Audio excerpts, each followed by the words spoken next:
നരേന്ദ്രമോദിയുടെ US സന്ദർശനത്തിനകത്ത് കുറെ അറിയപ്പെടാത്ത ഏടുകളുണ്ട്. പലരും ചർച്ച ചെയ്യുന്ന തരത്തിലുള്ള കാര്യങ്ങളല്ല, അതിനപ്പുറം ചില കാര്യങ്ങൾ കാണുന്നില്ലേ? നരേന്ദ്രമോദിയുടെ US സന്ദർശനം ഒരുപാട് വിവാദങ്ങൾ നമ്മുടെ രാജ്യത്തുണ്ടാക്കി. ചില മാധ്യമങ്ങൾ നമ്മൾ പരാജയപ്പെട്ടു പോയി എന്ന് പറഞ്ഞു, ട്രംപിന്റെ മുന്നിൽ കീഴടങ്ങി എന്ന് പറഞ്ഞു, ഒരു നേട്ടം ഉണ്ടാക്കാൻ പറ്റിയില്ല എന്ന് പറഞ്ഞു. അതൊക്കെ കൃത്യമായ രാഷ്ട്രീയ ലക്ഷ്യം വെച്ചുകൊണ്ടാണ് പറയുന്നത്. ചില പത്രക്കാരൊക്കെ എഴുതുന്ന വായിച്ചാലേ നരേന്ദ്രമോദി നേരെ അമേരിക്കയിലേക്ക് ചെല്ലുക, ഏതാണ്ട് ഇഷ്ടദാനം എഴുതി ട്രംപ് ഇദ്ദേഹത്തിനെ ഏൽപ്പിച്ച് സന്തോഷമായിട്ട് തിരിച്ചു പോരുക, അങ്ങനെയുള്ളൊരു മട്ടിലാണ് കാണുന്നത്. ഇന്ത്യൻ പ്രധാനമന്ത്രി അമേരിക്കയിൽ പോയി അമേരിക്കൻ പ്രസിഡന്റിനെ കാണുമ്പോൾ അതിന് രാഷ്ട്രീയ പ്രാധാന്യമുള്ളത്. ഇതൊരു വ്യാപാര ചർച്ച നടത്താൻ പോയിരിക്കുന്നതാണ്, അല്ലാതെ ദാനാധാരം എഴുതി വാങ്ങിച്ചുകൊണ്ട് വരാൻ പോയ ഒരു സന്ദർശനമായിരുന്നില്ലല്ലോ അത്. നരേന്ദ്രമോദിയുടെ ഒരു സന്ദർശനത്തെ ഞാൻ കാണുന്നത്, അദ്ദേഹം അമേരിക്കയിൽ പോകുന്നതിന് മുമ്പ് ആദ്യം പോയത് ഫ്രാൻസിലാണ്. അതെ. എന്തുകൊണ്ട് അദ്ദേഹം ഫ്രാൻസിൽ പോയി? ഫ്രാൻസിൽ പോയതിന് പിന്നിൽ കൃത്യമായ ഒരു രാഷ്ട്രീയമുണ്ട്. അതായത് ഫ്രാൻസിൽ പോയി നമ്മുടെ പ്രതിരോധ വ്യാപാരത്തിൽ പ്രധാന ഒരു പങ്കാളിയാക്കാൻ ഫ്രാൻസിനെ ഉദ്ദേശിക്കുന്നു എന്നുള്ള കാര്യം വളരെ വ്യക്തമാണ്. അതിനുമുമ്പ് നമ്മൾ അന്താരാഷ്ട്രീയ രംഗം ഒന്ന് നോക്കണം. റഷ്യയിൽ നിന്നാണ് നമ്മൾ ഇതുവരെ ആയുധം വാങ്ങിച്ചുകൊണ്ടിരുന്നത്. റഷ്യൻ ആയുധങ്ങളുടെ പ്രശ്നം, റഷ്യ ആയുധങ്ങളുടെ ക്വാളിറ്റി കുറവാണ്. റഷ്യ വലിയൊരു സാമ്പത്തിക പ്രതിസന്ധിയിൽ നിൽക്കുകയാണ്. ക്വാളിറ്റിയുള്ള ആയുധങ്ങൾ റഷ്യക്ക് ഇപ്പോൾ നിർമ്മിക്കാൻ കഴിയുന്നില്ല. ഒരു കാലഘട്ടത്തിൽ നിർമ്മിച്ചിരുന്നു, ഇപ്പോൾ അതിന് കഴിയുന്നില്ല. അപ്പോൾ ഫ്രാൻസിലേക്ക് അദ്ദേഹം പോയപ്പോഴേ ഫ്രാൻസുകാർക്ക് ഫ്രാൻസിനുള്ള ഒരു പ്രശ്നം, ഫ്രാൻസ് കുറേ കാലമായിട്ട് ഐക്യരാഷ്ട്ര സംഘടനയിലായാലും ശരി, അന്താരാഷ്ട്ര രാഷ്ട്രീയത്തിലായാലും ശരി, ഫ്രാൻസ് അമേരിക്കയുടെ ഒരു സാറ്റലൈറ്റിനെ പോലെ ഒരു ജൂനിയർ പാർട്ണറായിട്ടാണ് ഫ്രാൻസ് നിൽക്കുന്നത്. അപ്പോൾ അമേരിക്ക എന്ത് പറയുന്നു അതാണ് ഫ്രാൻസും പറയുന്നത് എന്നുള്ള മട്ടിലാണ് പൊയ്ക്കൊണ്ടിരിക്കുന്നത്. അപ്പോൾ മേക്ക് അമേരിക്ക ഫസ്റ്റ് എന്നുള്ളതാണല്ലോ ട്രംപിൻ്റെ മുദ്രാവാക്യം. ഇവിടെ ഫ്രാൻസിന് അതിനകത്ത് റോളില്ല. അമേരിക്കയെ വലുതാകുന്നതിനകത്ത് ഫ്രാൻസിന് വലിയ ഗുണമൊന്നും കിട്ടാൻ പോകുന്നില്ലല്ലോ. അങ്ങനെ നിൽക്കുമ്പോഴാണ് ഫ്രാൻസിന് ഇന്ത്യയുമായിട്ടൊരു ടൈപ്പ് അത്യാവശ്യമായിട്ട് വരുന്നത്. കാരണം ഏഷ്യയിലെ ഏറ്റവും വലിയ ശക്തി, ലോകത്തിലെ മൂന്നാമത്തെ സൈനിക ശക്തി, അതുപോലെ തന്നെ ഇപ്പം മൂന്നാമത് എന്ന് ഞാൻ പറയുമ്പോൾ റഷ്യ, അമേരിക്ക, ചൈന, റഷ്യ നാലായിരിക്കാം കുറച്ചുകൂടെ കറക്റ്റെങ്കിലും അധികം താമസിയാതെ നമ്മൾ മൂന്നാമത്തെ സാമ്പത്തിക ശക്തിയെങ്കിലും ആകും. അത്തരത്തിൽ പോകും. അപ്പോൾ ഇന്ത്യയുമായിട്ടൊരു ബന്ധം ഫ്രാൻസിന് അനിവാര്യമാണ്. നമ്മളവിടെ ചെന്ന് ഫ്രാൻസുമായിട്ടുണ്ടാക്കിയ പ്രതിരോധ കരാറുകളുണ്ട്. ഫ്രാൻസ് നല്ല ഒന്നാം തരം യുദ്ധവിമാനങ്ങൾ നിർമ്മിക്കുന്ന ആളുകളാണ്. ഒരു കാലഘട്ടത്തിലെ ലോക യുദ്ധ വിമാനങ്ങളുടെ രംഗത്ത് ഏറ്റവും നല്ല യുദ്ധവിമാനമായിരുന്നു ഫ്രാൻസുകാരുടെ മിറാഷ്. പാകിസ്ഥാൻകാരുടെ ഇല്ലാതുണ്ടായിരുന്നു മിറാഷ് യുദ്ധവിമാനം. 71 നമ്മളെ നാറ്റ് വിമാനം വെച്ചാണ് ഈ വിമാനം അടിച്ചിട്ടത്. ഇതൊക്കെ തകർത്ത് കളഞ്ഞത്.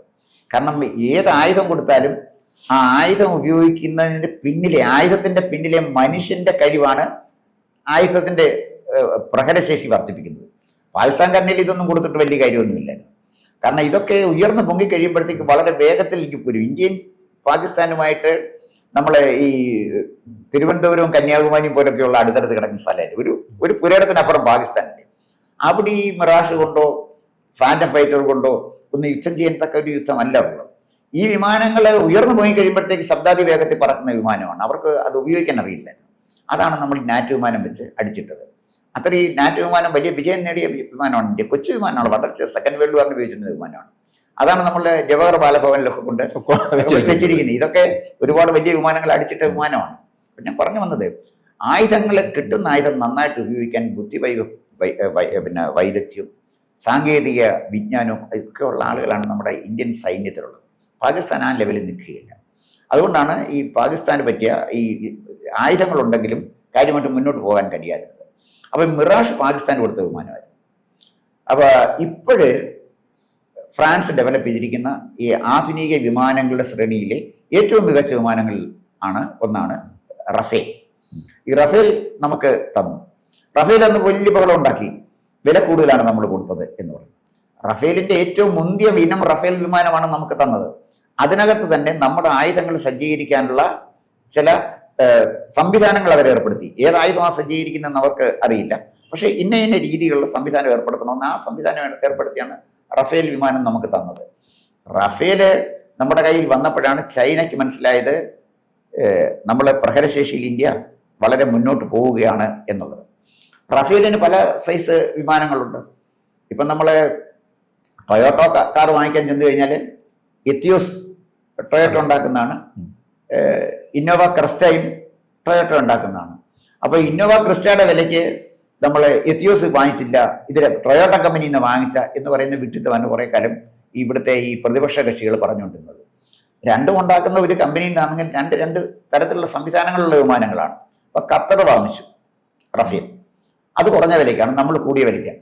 റഫേലിലെ ഏറ്റവും ചുരുങ്ങിയ ഏറ്റവും മിനിമം സൗകര്യങ്ങളുള്ള ബേസ് മോഡലാണ് വാങ്ങിച്ചുകൊണ്ട് പോയത്.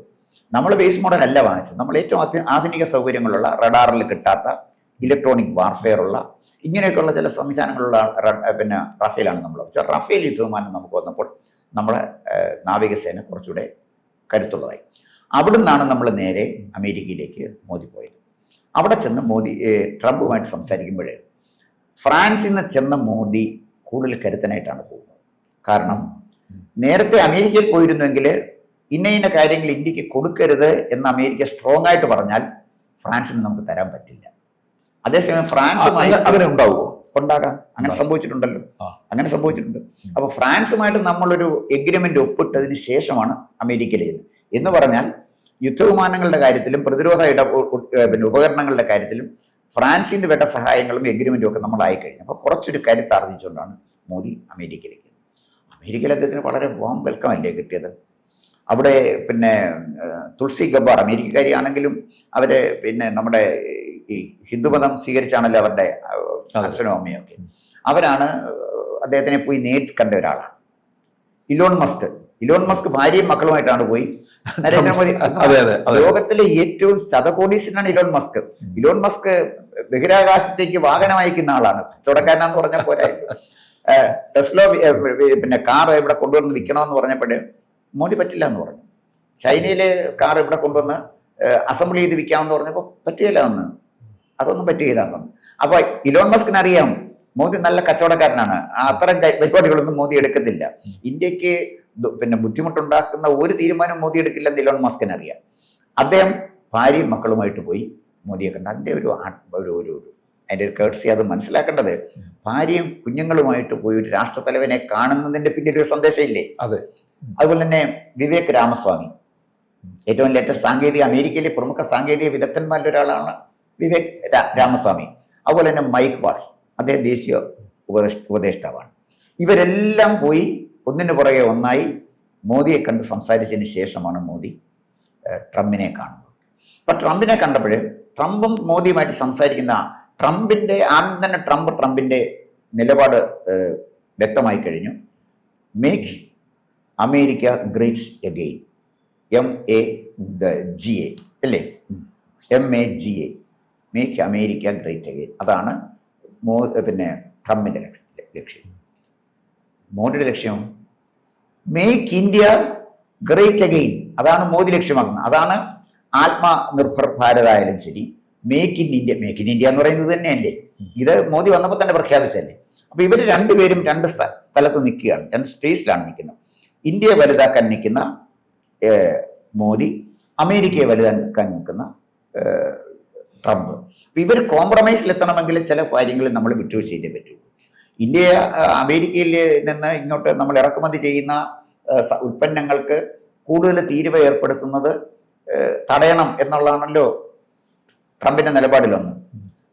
അത് അത്ര തെറ്റാണെന്ന് നമുക്ക് പറയാൻ പറ്റും. അമേരിക്കൻ കാഴ്ചപ്പാടിൽ നോക്കുമ്പോൾ നമ്മുടെ കാഴ്ചപ്പാടല്ലല്ലോ, അമേരിക്കൻ കാഴ്ചപ്പാടിൽ നിന്നാണ്. അപ്പോൾ അക്കാര്യത്തിൽ അവർ വിട്ടുവീഴ്ച ചെയ്യേണ്ടി വരും.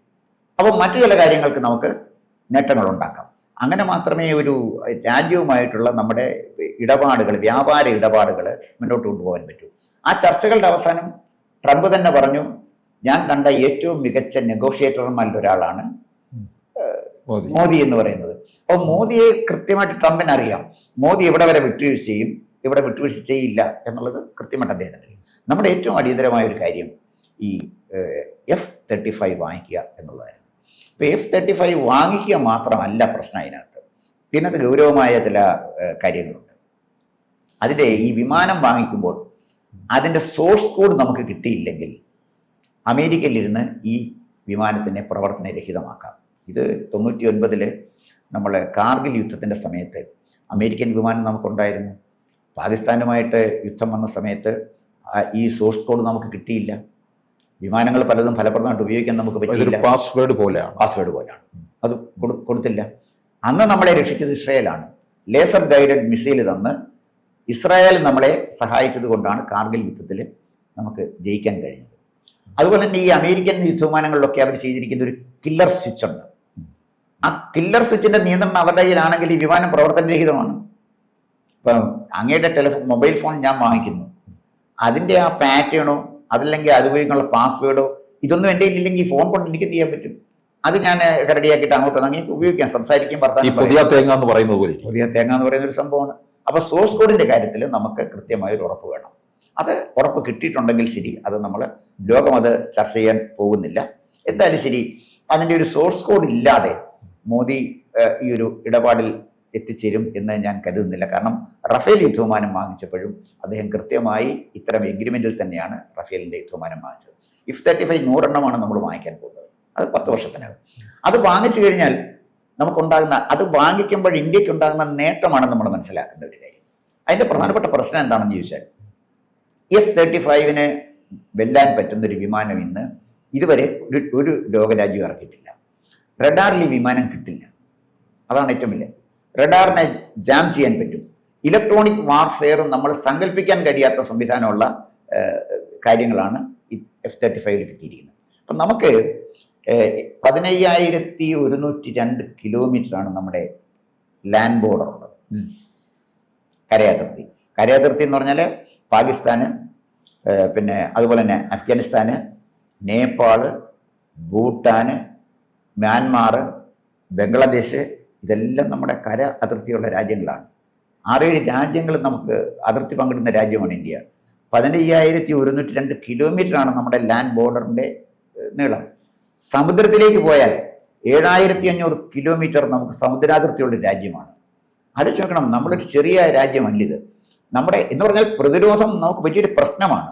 കോടികൾ മുടക്കിയെങ്കിലേ നമുക്ക് പ്രതിരോധമായിട്ട് നമുക്ക് മുന്നോട്ട് പോകാൻ പറ്റുള്ളൂ. തൊട്ടടുത്ത് നിൽക്കുന്ന രാജ്യം ചൈനയാണ്. നമുക്ക് ചൈനയാണ് ഭയക്കേണ്ടത്, പാകിസ്ഥാനെ ഭയക്കേണ്ട കാര്യമില്ല. ചൈനയുടെ കയ്യിലുണ്ടായിരുന്ന ഒരു വിമാനം എന്ന് പറയുന്നത് അവരെ J-20 എന്ന് പറഞ്ഞ ഒരു വിമാനമായിരുന്നു. അടുത്ത കാലം വരെ ചൈന ഉപയോഗിച്ചിരുന്നത്. അത് ബ്രിട്ടനിൽ നിന്ന് വാങ്ങിച്ച വിമാനമാണ്. ബ്രിട്ടനിൽ നിന്ന് വാങ്ങിച്ച് അത് അഴിച്ചു പിറക്കി അവരത് കോപ്പി അടിച്ചെടുത്തതാണ് ഈ J-20 ചൈന ഉപയോഗിച്ചുകൊണ്ടിരുന്ന വിമാനം.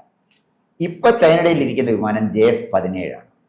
ഈ JF-17 ഒക്കെ എന്നൊക്കെ പറയുന്ന വിമാനങ്ങളൊന്നും ഈ F-35 100 അടുത്ത് എത്താൻ കഴിഞ്ഞ 100 കിലോമീറ്റർ അടുത്തെത്താൻ പോലും കഴിയുന്ന വിമാനമല്ല ചൈനയുടെ ഇരിക്കുന്ന JF-17. പിന്നെ ഉള്ളതെന്ന് പറയുന്നത് ഞാൻ ഈ പറഞ്ഞ പോലെ പിന്നെ ജാഗ്വാർ വിമാനം ഉണ്ടായിരുന്നു ബ്രിട്ടീഷുകാരൻ്റെ. അത് നമുക്ക് ഉണ്ടായിരുന്നു. പാകിസ്ഥാൻ അവർ ആദ്യം കൊടുത്തത് ജാഗ്വാർ കൊടുത്തത്. ഇതൊക്കെ കൊണ്ട് നമ്മൾ ഉപദ്രവിക്കാൻ കഴിഞ്ഞില്ല, അത് വേറെ കാര്യം. അപ്പം 7,500 കിലോമീറ്റർ സമുദ്രാതിർത്തിയും 15,102 കിലോമീറ്റർ ലാൻഡ് ബോർഡർ ഉള്ള ഒരു രാജ്യത്തിന്റെ പ്രതിരോധം ശക്തമാക്കിയില്ലെങ്കിൽ നമുക്ക് നിൽക്കാൻ പറ്റില്ല. അതാണ് F-35 കിട്ടുന്നത്. അതോടുകൂടി ചൈനയ്ക്ക് നമ്മളെ ആക്രമിക്കാനുള്ള സകല പദ്ധതികളും 10 വർഷത്തേക്ക് പറ്റില്ല. കാരണം ഈ നമ്മൾ കരയുദ്ധമല്ലല്ലോ, എല്ലാം ആകാശമാർഗമുള്ള യുദ്ധമാണല്ലോ നമ്മൾ നടത്തുന്നത്. അതുകൊണ്ട് ഈ F-35 ഇന്ത്യക്ക് വാങ്ങിക്കാനായി പ്രത്യേകിച്ച് അതിൻ്റെ സോഴ്സ് കോഡോടുകൂടി നമ്മളത് വാങ്ങിക്കാൻ ദൗത്യത്തിൽ നരേന്ദ്രമോദി വിജയിക്കും എന്ന് എനിക്ക് ഉറപ്പുണ്ട്. കാരണം മോദി അത്ര ഇച്ഛാശക്തിയും ധീരതയുള്ള ഒരു നേതാവാണ്. നെഗോഷിയേഷൻ ടേബിളിൽ വരുമ്പോൾ എങ്ങനെ നെഗോഷിയേറ്റ് ചെയ്യണമെന്നുള്ള കാര്യം ഗുജറാത്തുകാരനായ മോദിയെ പഠിപ്പിക്കേണ്ട. അത് ട്രംപിനും താല്പര്യമുണ്ട്. കാരണം ചൈന എന്ന് പറയുന്നത് ഒരു ഏകാധിപത്യ രാജ്യമാണ്. ചൈന ഒരു സാമ്പത്തിക രംഗത്ത് അമേരിക്കയ്ക്ക് വലിയ വെല്ലുവിളി ഉണ്ടാക്കിക്കൊണ്ടിരിക്കുകയാണ്. ഇന്ത്യയുടെ ഗുണം ഇന്ത്യ ജനാധിപത്യ രാജ്യമാണ്. ചൈനയിൽ ഷീ ജിൻപിങ്ങിനെ മാറ്റാൻ ചൈനക്കാരന് പോലും വിചാരിച്ചാൽ പറ്റുകയില്ല. ഷീ ജിൻപിങ് മരണം വരെ അവിടുത്തെ പ്രസിഡന്റ്. നരേന്ദ്രമോദിയെ മാറ്റാൻ ഇന്ത്യക്കാരൻ വിചാരിച്ചാൽ പറ്റും. അതാണ് ഇന്ത്യൻ ജനാധിപത്യം. അപ്പം ജനാധിപത്യമുള്ള ഒരു രാജ്യത്തിൻ്റെ ഭരണാധികാരിയുമായി ചർച്ച ചെയ്യുമ്പോൾ അവർക്കൊരു ആത്മവിശ്വാസമുണ്ട്. ആ രാജ്യത്തിന്, ഭാരതത്തിന് കൊടുക്കുന്ന ആയുധങ്ങൾ ദുരുപയോഗപ്പെടുത്തത്തില്ല. അതൊരു ജനാധിപത്യ രാജ്യമാണ്. നരേന്ദ്രമോദി എന്ന് പറയുന്ന നേതാവ് വിശ്വസിക്കാൻ കൊള്ളാവുന്ന നേതാവാണ്, കൂടെ കൂട്ടാൻ കൊള്ളാവുന്ന നേതാവാണ്. ഈ ഒരു തലത്തിൽ വേണം നമ്മൾ ഈ മോദിയും അതുപോലെ തന്നെ ട്രംപുമായിട്ടുള്ള ഈ ചർച്ചകളെയും ഉഭയകക്ഷി ചർച്ചകളെയും അതുപോലെ തന്നെ ഒപ്പുവെച്ച കരാറുകളെയും കാണേണ്ടത്. ഒരു ചർച്ചയും ഇന്ത്യക്ക് മാത്രം അനുഗുണമായി തീരില്ല. എന്തിനാ LDF UDF ഘടകകക്ഷികൾ സീറ്റ് വരുന്ന ചർച്ച വരുമ്പോൾ എങ്ങനെയാണ്? അതുപോലും അവസാനം ഒരു കോംപ്രമൈസിലാണ് തീരുന്നത്. കോംപ്രമൈസ് അല്ലാതെ തീരാൻ പറ്റുകയില്ല. അപ്പോൾ ഉഭയകക്ഷി ചർച്ചകൾ ഏത് രാജ്യവുമായിട്ട് നമ്മൾ സംസാരിച്ചാലും അതൊരു കോംപ്രമൈസിലേ തീരുള്ളൂ. പ്രത്യേകിച്ച് ചൈന ഒരു ഭാഗത്ത് നമുക്ക് ഭീഷണിയായി നിൽക്കുമ്പോൾ ബംഗ്ലാദേശ് നിരന്തരം നമുക്ക് തലവേദന ഉണ്ടാക്കിക്കൊണ്ടിരിക്കുന്ന ഒരു കാലഘട്ടത്തിൽ, ബംഗ്ലാദേശിൽ ഈ തലവേദന ഉണ്ടാക്കിയത് ബൈഡൻ ആണെന്ന് മറക്കരുത്. ജോർജ് സോറസിനെ പോലുള്ള ആളുകളെ, ഇന്ത്യ വിരുദ്ധര് അമേരിക്കയിൽ നിന്ന് പ്രവർത്തിക്കുമ്പോൾ ജോർജ് സോറസ് വില കൊടുത്ത് വാങ്ങിച്ച രാഹുൽ ഗാന്ധിയും സോണിയാഗാന്ധിയും ഇന്ത്യൻ പ്രതിപക്ഷത്തിരിക്കുമ്പോൾ രാജ്യം ഭീഷണി നേരിടുന്നതാണ്. ചൈനയിൽ നിന്നും റഷ്യയിൽ നിന്നും ചൈനയിൽ നിന്നോ പാകിസ്ഥാനിൽ നിന്നോ ബംഗ്ലാദേശിൽ നിന്നോ ഈ രാജ്യം നേരിടുന്ന ഭീഷണിയേക്കാൾ വലിയ ഭീഷണിയാണ് രാഹുൽ ഗാന്ധിയും നെഹ്റു ഫാമിലിയും നമ്മൾ നേരിട്ടുകൊണ്ടിരിക്കുന്നത്. സോറസുമായിട്ട് കൂട്ടുകൂടി ഈ രാജ്യത്തെ ഒറ്റുകൊടുക്കാൻ തയ്യാറായി നിൽക്കുന്ന ഒരു പ്രതിപക്ഷ നേതാവ് നമ്മുടെ രാജ്യത്തിന് ശാപമാണ്. ആ മനുഷ്യനെ മോദി അമേരിക്കയിലേക്ക് പോയപ്പോൾ തൊട്ട് അദ്ദേഹത്തിനെ വിമർശിക്കാൻ തുടങ്ങി. എല്ലാ എഗ്രിമെൻറ്റുകളെയും അദ്ദേഹം വിമർശിക്കുന്നു. ഷീ ജിൻപിങ്ങിൻ്റെ നിന്ന് രാജീവ് ഗാന്ധി ഫൗണ്ടേഷന് സംഭാവന വാങ്ങിച്ച രാഹുൽ ഗാന്ധി, സോണിയാഗാന്ധിയുടെ നെഹ്റു കുടുംബത്തിന്റെ ബന്ധുവാണ് സോറസ്, BK നെഹ്റുവിന്റെ ഭാര്യയുടെ ബന്ധുവാണ് സോറസ്. അപ്പൊ സോറസും ഇത്തരം ഗ്രൂപ്പുകളും നമ്മുടെ രാജ്യത്തെ തകർക്കാൻ ശ്രമിക്കുമ്പോൾ നരേന്ദ്രമോദിയെ പോലുള്ള ഇച്ഛാശക്തിയുള്ള ഒരു ഭരണാധികാരി നിലനിൽക്കേണ്ടത് ഭാരതത്തിന്റെ ആവശ്യം. അതിന് രാഷ്ട്രീയമൊന്നുമില്ല. ഞാൻ ഇന്ത്യക്കാരനാണ്, ബേസിക്കായിട്ട് അടിസ്ഥാനപരമായി ഞാൻ ഇന്ത്യക്കാരനാണ്.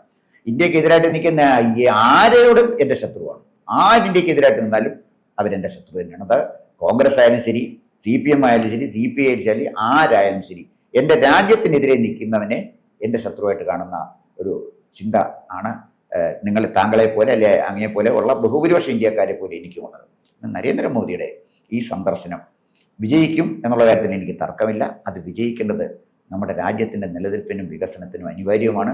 അമേരിക്കയുമായി അത്തരം ഒരു ബന്ധത്തിലൂടെ മാത്രമേ ഇനി നമുക്ക് വരും നാളുകളിൽ ഇന്ത്യക്ക് വികസിക്കാൻ കഴിയൂ എന്ന യാഥാർത്ഥ്യവും നമ്മൾ മറക്കാൻ പാടില്ല. കൂടുതൽ വാർത്തകളും വിശേഷങ്ങളും നിങ്ങളിലേക്ക് എത്താൻ ABC മലയാളം സബ്സ്ക്രൈബ് ചെയ്യുക, ബെൽ ബട്ടണും അമർത്തുക.